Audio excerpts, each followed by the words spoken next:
এই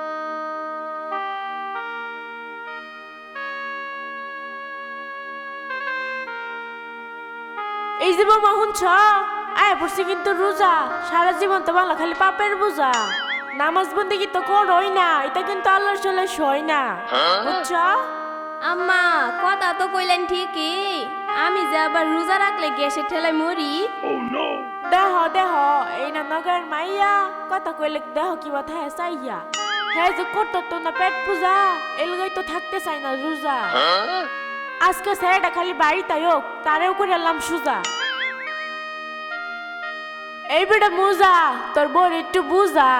11 মাস পরে ঘুরাইল রোজা তোর বোর কইলাম দেখে আমার আবু তাবুল মেত কি বুঝা বুঝছস হ্যাঁ কর তার হইছে বলে গ্যাস এটা করতে করতে তার জীবনটাই শেষ ইতা করতে করতে তোর বসে এগুলো বাড়ি তোর ইমানটা অনেক করলি না খাড়ি খালি কোস গ্যাস গ্যাস গ্যাসের ট্যাবলেট কিনতে কিনতে এখন আমার জীবনটাই শেষ এই যে এটা ফাং ফুং করলে কিন্তু চলতো না রোজা না করলে কিন্তু আল্লাহ ছাড়তো না এতদিন পরে আইলো রোজা তোর মাথা মধ্যে উঠতে বললো বুঝা হ্যাঁ কিরে বেটা ইবাদুল্লাহ ওহানেও রাখলি না সমাজের মোল্লা গত বছর তো আসিন মোল্লা ছবি এবারে কারে দে পড়াবি তারাবি হ্যাঁ এই মাসে আছে কিন্তু অনেক নিয়মত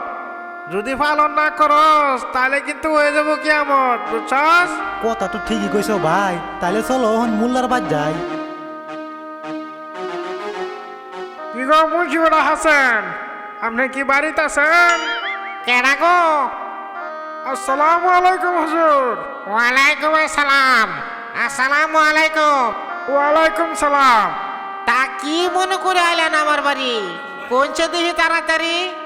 আজকা থেকে তো ফোন লাগবো তারাবি তাই তো আইলাম আপনি ঘর বাড়ি